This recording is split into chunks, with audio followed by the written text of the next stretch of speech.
Bonjour, c'est Troytech le magicien. Alors cette vidéo est un peu spéciale parce qu'elle ne parle pas de magie. Et oui, sur ma chaîne magique, on ne parle pas de magie. On va parler de jeux de société.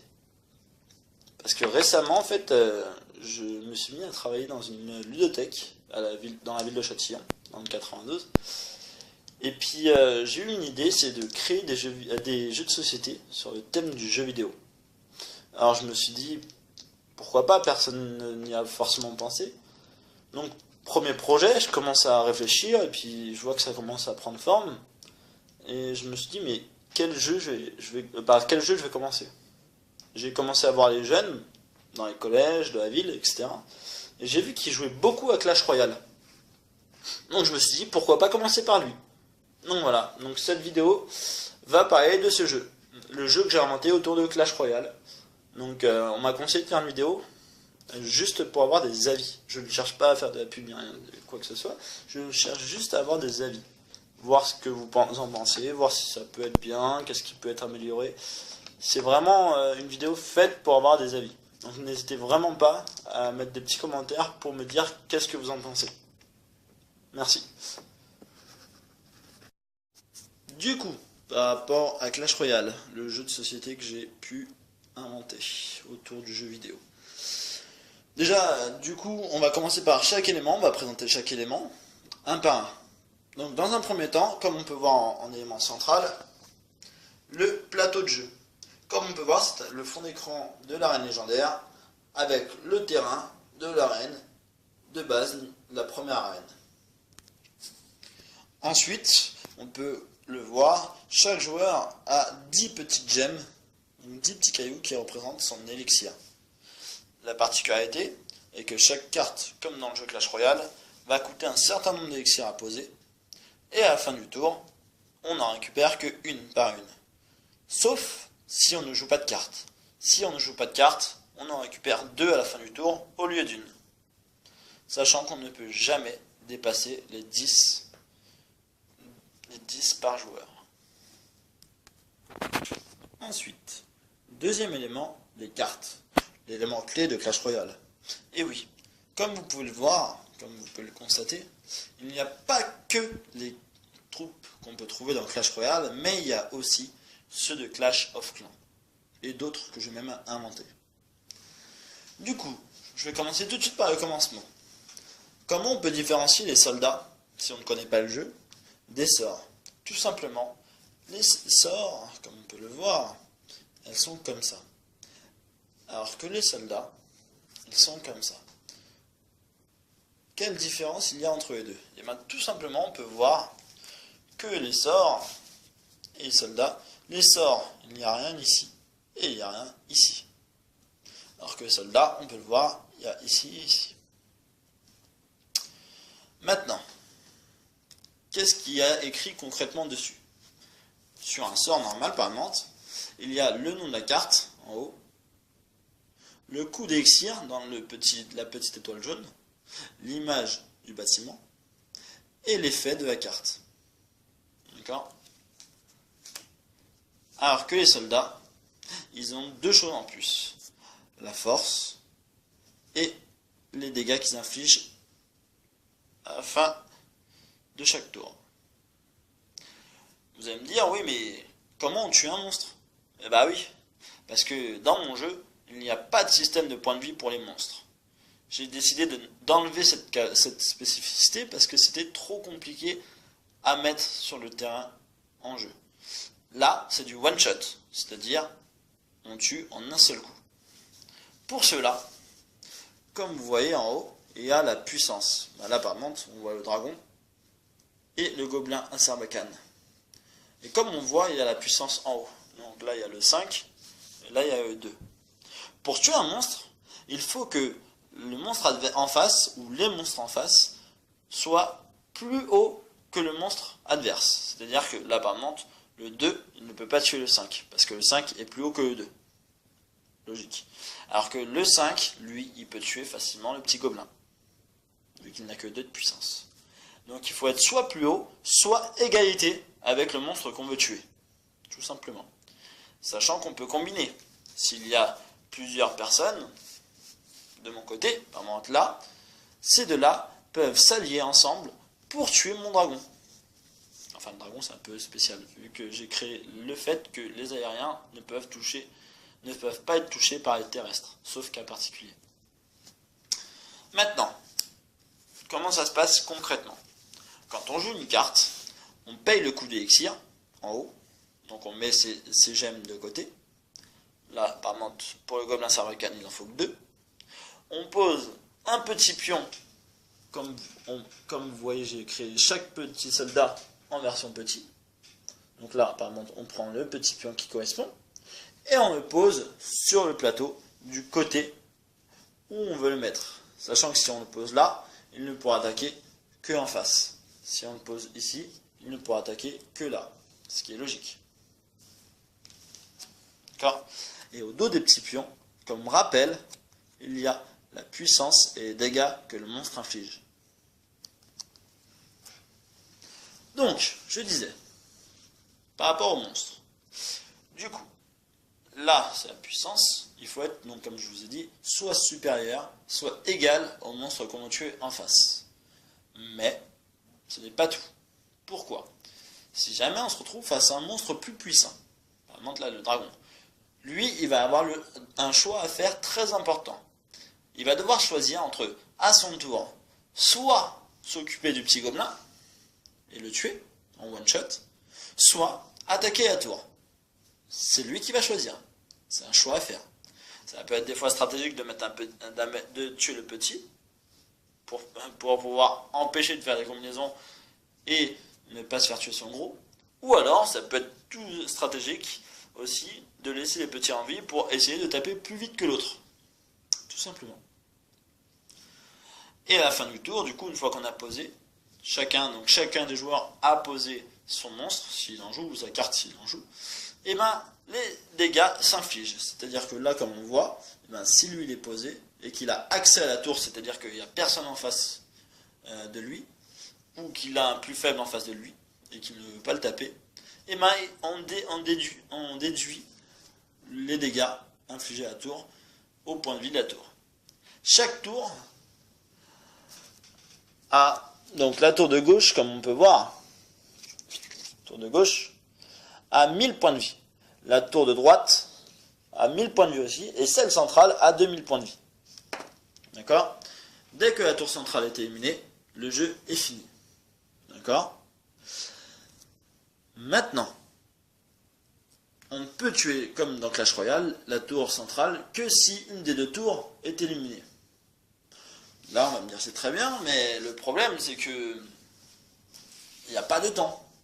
Eh bien si, parce que j'ai créé une carte particulière qui s'appelle le coffre légendaire, et lui, à partir du moment où il est joué, on ne peut plus le détruire, l'adversaire n'a plus que 30 tours pour mettre fin à la partie, sinon vous gagnez la partie. Et oui, cette carte, c'est la seule qui permet justement de limiter le temps d'un duel. Donc maintenant que vous avez vu un peu les règles de combat, vous allez voir que certaines cartes, comme par exemple les bâtiments, les tours de l'enfer, l'anti-aérien, etc., eh ben, ils ont un effet qui dure sur plusieurs tours. Comme là, par exemple, diminuer tous les dégâts reçus pendant 3 tours de 200. C'est l'effet de la tour de l'enfer. Comment on va matérialiser ça? Eh bien, tout simplement, on va le mettre sur le terrain, sur le côté où on veut, et on va mettre donc le dé qu'on a reçu au début, parce qu'on reçoit 3 dés. Le dé qu'on a reçu sur 3. Et à chaque fin de tour, on va le diminuer sur 2, puis sur 1. Et après, ça retourne dans ton deck. Maintenant, concrètement, comment marche une partie? Alors moi, personnellement, en tant que joueur de Clash Royale, j'ai beaucoup aimé le défi du tirage. Alors je me suis dit, pourquoi pas faire un truc dans le même genre? C'est-à-dire qu'au début de la partie, on va séparer les soldats, tous les soldats, donc là il y en a à peu près 25, j'en ai fait 25, et les sorts, donc 25 pareil, et on va tout mélanger. Il n'y a qu'un exemplaire de chaque soldat et de chaque sort, on va tout mélanger, et on va en piocher 4 de chaque. D'accord? 4 soldats et 4 sorts. Mais c'est pas tout. On va en garder, sur les 8 cartes qu'on va avoir, on va en garder 4 et en donner 4 à l'adversaire. Maintenant que les cartes ont été données et qu'on a reçu donc nos 8 cartes, on mélange notre deck. L'adversaire mélange le sien aussi. Hop, voilà. Et comme dans Clash Royale, on pioche les 4 premières. Donc là, je vais le mettre face visible, mais normalement, on les garde dans les mains. Tac, tac, tac, ouh. Et tac. Bon, bah, moi, j'ai 4 bâtiments, pas de chance. Et l'adversaire, tac, l'armée des squelettes. Le PK, lui, c'est l'inverse. Le bûcheron. Et la sorcière. Bon, bah, lui, il a pioché toutes ses troupes. Donc maintenant, comment se passe un tour? Donc tout ça, normalement, on est censé les avoir face cachée dans notre main. Maintenant, on va choisir si on veut jouer une carte. Par exemple, moi, imaginons que je veux jouer la roquette. D'accord? La roquette va me coûter 5 élixirs et ça inflige 500 dégâts à une tour adverse. Donc là, c'est un peu méchant. Ça enlève la moitié de la vie d'une tour, que ce soit celle de droite ou celle de gauche. Je mets ma carte face cachée, donc ça veut dire que l'adversaire sait que je vais jouer une carte. Lui aussi, s'il veut jouer une carte, il va jouer une carte. Donc par exemple, lui, imaginons qu'il va jouer, on va dire l'armée de squelettes, voilà, qui donc coûte 4 et qui a un pouvoir un peu particulier. Donc l'armée des squelettes, elle peut attaquer et une tour et un soldat le même tour. Et bah oui, vu qu'ils sont très nombreux, ils ont décidé, enfin j'ai décidé qu'ils puissent attaquer les deux au même tour. Donc il va les poser face cachée, donc ça veut dire que je sais qu'il va jouer une carte, je ne sais pas laquelle, mais il va la jouer.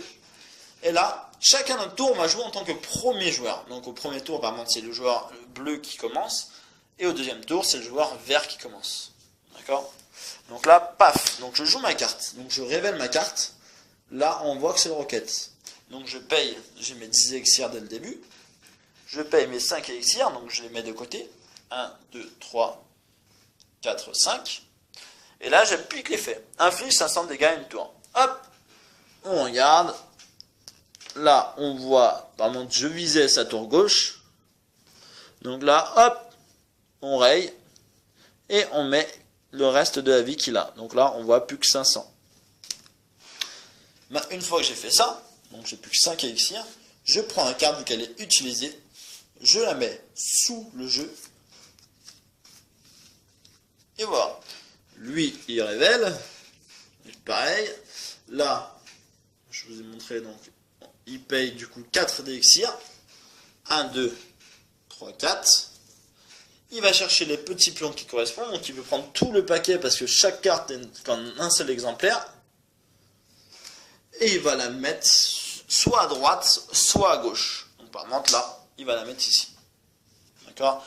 S'il la met ici, ça veut dire qu'il n'attaquera que ma tour ici. D'accord? Vu qu'il l'a activé, celle-là, il l'a activée, elle est sur le terrain, il la remet en dessous de son deck. Fin du tour. Du coup, là, on récupère chacun une gemme. Donc moi, je récupère une gemme que j'avais défaussée, j'en ai 6. Mon adversaire, pareil. Donc, il en récupère une, lui, il en a 7. Et si vu qu'on a joué une carte, on en récupère une nouvelle. Donc lui, il a l'électrocution. Et moi, j'ai le prince. J'aime beaucoup le prince. Donc voilà. Et ainsi de suite. Et attendez, dernier truc aussi.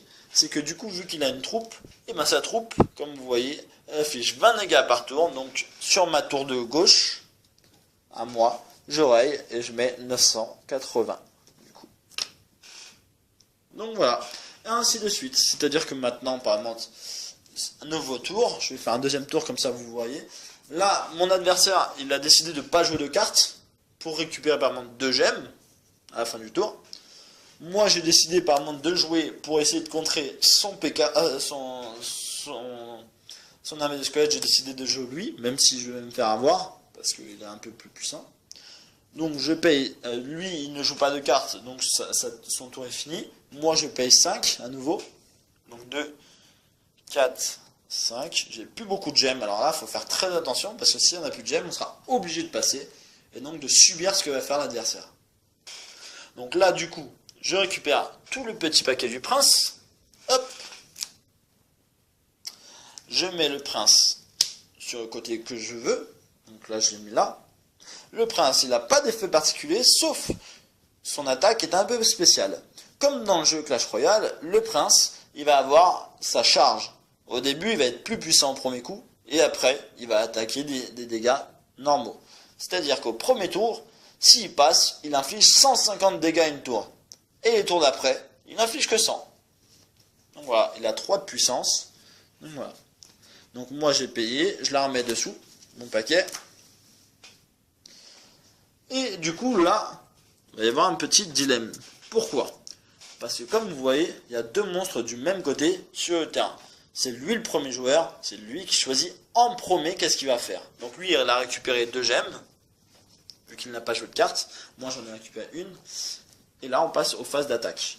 Du coup, comment ça se passe? Vu qu'il est premier joueur, c'est lui qui va décider en premier qu'est-ce qu'il va faire. Donc là il a deux choix. Vu qu'il est plus puissant que mon prince, soit il attaque ma tour, soit il attaque mon prince. Ah non, vu que lui il peut attaquer les deux. Donc lui il peut faire les deux directement. Donc il attaque les deux, il me tue vu qu'il est plus puissant, il me tue mon bonhomme. Et il me fait des dégâts quand même sur ma tour, donc je raye 960, et ainsi de suite. D'accord? Maintenant, je récupère une carte vu que j'en ai plus que 3. Lui, il n'en récupère pas vu qu'il en a toujours 4. Et ainsi de suite pour chaque tour. Tout simplement. Maintenant, je vais pouvoir vous montrer un peu. Vous allez me dire par contre, oui, mais par contre, comment matérialiser le molosse qui explose, les petites flammes qui apparaissent. Comment le matérialiser?